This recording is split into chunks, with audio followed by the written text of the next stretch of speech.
अस्सलामुअलैकुम नाज़रीन कराम, नई वीडियो में आपको खुश आमदीद कहते हैं।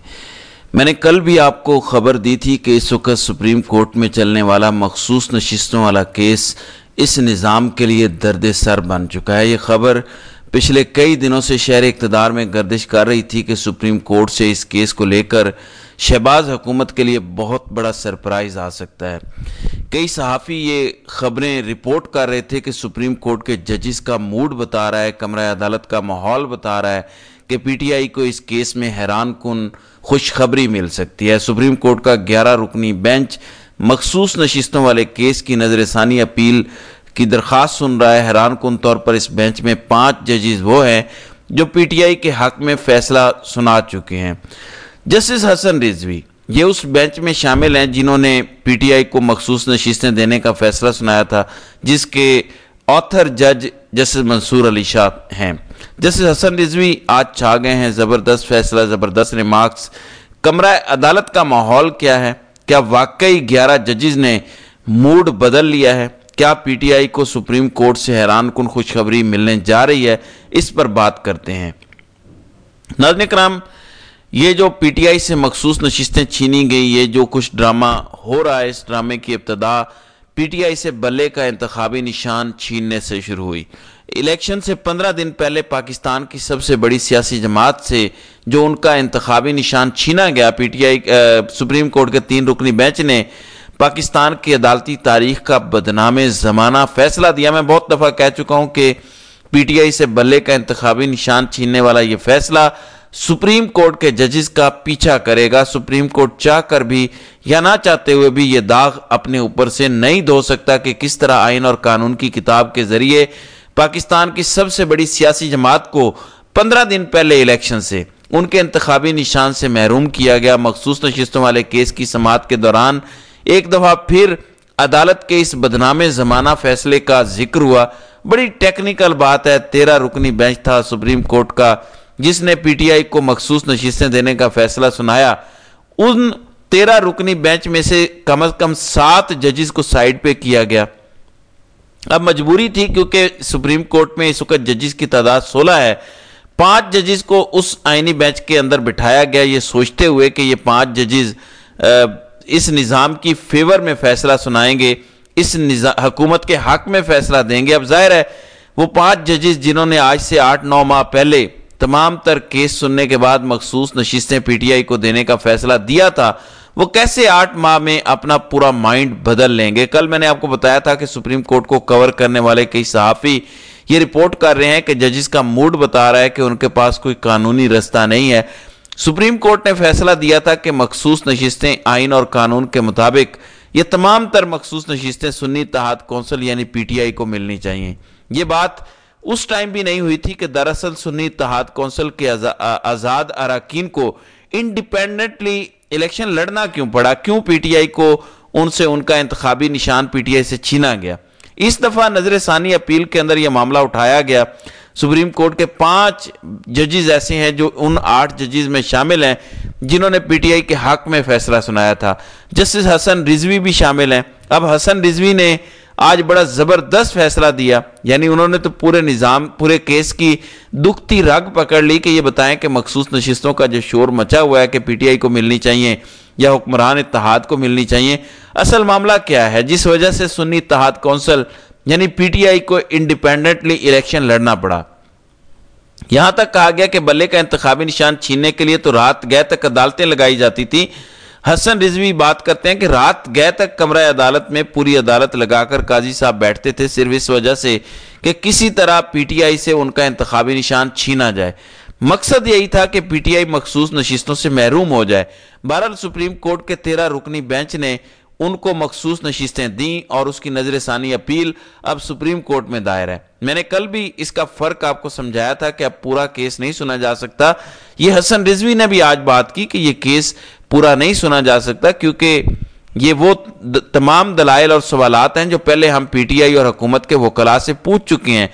नज़रसानी अपील में तो यह होता है कि अगर एक फरीक को फैसले पर एतराज़ है, आइनी कानूनी एतराज़ है और वो फरीक समझता है कि आइन की रूह के मुताबिक فیصلہ نہیں دیا گیا تو خاص طور پر اس سیکشن کو ہائی لائٹ کر کے سپریم کورٹ میں نظر ثانی درخواست دائر کر دی جائے کہ مجھے اس پیراگراف سے اعتراض ہے، یہ آئین سے متصادم ہے، قانون سے متصادم ہے، آئین کو فالو نہیں کیا گیا۔ پھر اس ایک ہی پیراگراف پر بحث ہوتی ہے۔ ایسا نہیں ہوتا کہ نظر ثانی درخواست میں دوبارہ سے کیس سننا شروع کر دیا جائے، تمام تر سوالات دوبارہ پوچھنے شروع کیے جائیں۔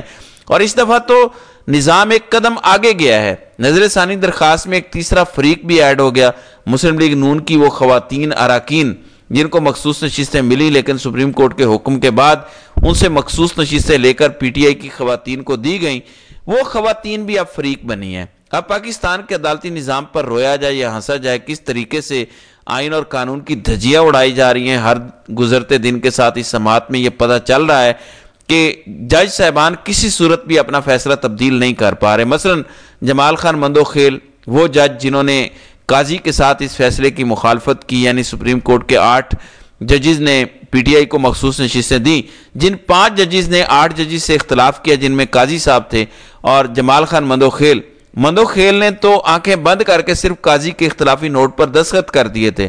حتیٰ کہ مندوخیل کے ریمارکس سب بتا رہے ہیں کہ ان کے پاس بھی کوئی قانونی آئینی رستہ نہیں ہے کہ وہ کیسے اس فیصلے کو تبدیل کریں۔ وہ بھی کئی جگہوں پر اب کہہ چکے ہیں کہ پی ٹی آئی کو ہم ایک سیاسی جماعت ڈکلیئر کر چکے ہیں۔ تحریک انصاف میں وہ تمام لوگ جو آزاد حیثیت میں الیکشن لڑے وہ پی ٹی آئی میں شمولیت اختیار کر چکے ہیں، تو یہ مخصوص نشستیں پی ٹی آئی سے لے کر حکمران اتحاد کو دینا مشکل ہے۔ فیصل صدیقی زبردست دلائل دے رہے ہیں، وہ دھجیاں اڑا رہے ہیں اس نظر ثانی کیس کی۔ پھر مسرت ہلالی وہ تمام سوال پوچھ رہی ہیں جو وہ فیصل صدیقی سے آلریڈی پوچھ چکی ہیں جب سنی اتحاد کونسل کے حوالے سے یہ ابتدائی طور پر درخواست سپریم کورٹ میں آئی تھی۔ یعنی تاثر مسرت ہلالی کی جانب سے یہ دیا جا رہا ہے جیسے ان کو پتہ ہی نہیں ہے۔ اب یہاں سے اندازہ لگائیے کہ سپریم کورٹ میں بیٹھے یہ 11 ججز امین الدین خان کی سربراہی میں یہ سوال کیوں نہیں پوچھ رہے کہ ساری باتیں ایک طرف یہ بتائیں کہ الیکشن کمیشن نے پچھلے 1 سال میں اس فیصلے پر عمل درآمد کیوں نہیں کیا۔ اب صورتحال یہاں پر آ گئی ہے کہ اس کی نظر ثانی درخواست چل رہی ہے۔ اب بھی شہر اقتدار میں خبریں گردش کر رہی ہیں کہ مخصوص نشستیں پی ٹی آئی کو ملیں گی کیونکہ کوئی آئینی قانونی رستہ اس نظام کے پاس نہیں ہے۔ کیسے 13 رکنی بینچ اس فیصلے کو تبدیل کرے گا، جبکہ 5 ججز تو وہ ہیں جو 8 ججز میں شامل ہیں، اگر وہ بھی فیصلہ تبدیل کرتے ہیں تو کوئی نہ کوئی قانونی راستہ ڈھونڈنا پڑے گا۔ 11 ماہ بعد وہ کیسے اپنے ہی فیصلے کو غلط ثابت کریں گے، اس کا رستہ ڈھونڈنے کے لیے تمام ججز جدوجہد کر رہے ہیں۔ لیکن میں آپ کو بتا رہا ہوں کہ جو خبریں سامنے آ رہی ہیں وہ کم از کم یہ بتا رہی ہیں کہ آج کے دن تک ججز کے پاس کوئی آئینی رستہ موجود نہیں ہے۔ پھر عمران خان پچھلے 24 گھنٹوں کے اندر آپ سب جان گئے ہیں کہ ان کا ایک دفعہ پھر تگڑا ٹویٹ آ چکا ہے۔ وہ خبریں اسٹیبلشمنٹ اور خان کے ساتھ مذاکرات کی جو پچھلے کئی دنوں سے گردش کر رہی تھی کہ اگر واقعی سیز فائر ہو چکا ہے تو یہ ٹیسٹ کیس ہے کانفیڈنس بلڈنگ میئرز کے لیے۔ اگر اس کیس کا فیصلہ دوبارہ پی ٹی آئی کے حق میں آ جاتا ہے اور اس کیس کے فیصلے پر عمل درآمد بھی ہوتا ہے تو مطلب سیز فائر ہو چکا ہے۔ کل خان نے جس قسم کا ٹویٹ کیا کہ میں اس نظام کے آگے کبھی سر نہیں جھکاؤں گا، میں ساری زندگی جیل میں رہنے کو ترجیح دیتا ہوں لیکن یہ ظلم کا نظام نہیں مانوں گا، تو خان نے پھر ایک ایگریسو اپروچ اپنائی ہے۔ خان نے پھر ایک سخت ٹویٹ کیا۔ میرے تجزیے کے مطابق جو خبریں خان اور اسٹیبلشمنٹ کے حوالے سے گردش کر رہی تھیں، جس میں نجم سیٹھی اور کئی صحافیوں نے دعوے کیے کہ خان تو عید سے پہلے اڈیالہ سے باہر آ جائیں گے، وہ تمام خبریں میرے اندازے کے مطابق اب دم توڑ گئی ہیں، کیونکہ خان کا ٹویٹ یہ بتا رہا ہے کہ عمران خان دوبارہ ہیڈ آن ہو چکے ہیں۔ خان اور اسٹیبلشمنٹ کے درمیان دوبارہ دوریاں ہو چکی ہیں۔ مخصوص نشستوں والے کیس کا فیصلہ پھر بھی بہت کچھ کلیئر کر دے گا۔ اب ایک اپڈیٹ میرے پاس اسلام آباد ہائی کورٹ سے بھی ہے۔ القادر ٹرسٹ کیس کی سزا معطلی والا معاملہ، جس کیس کی سماعت مقرر ہی نہیں ہو رہی تھی، کل پی ٹی آئی نے زبردست احتجاج کیا سرفراز ڈوگر کی عدالت میں۔ علی امین گنڈا پور، علیمہ خان اور تمام پی ٹی آئی کے لوگ جمع ہوئے۔ اب یہ خبر آ رہی ہے کہ 5 جون کو سزا معطلی کی درخواست کو سماعت کے لیے مقرر کیا گیا ہے۔ کچھ لوگ کہہ رہے ہیں کہ 5 جون اسلام آباد میں لاسٹ ورکنگ ڈے ہوگا عید سے پہلے۔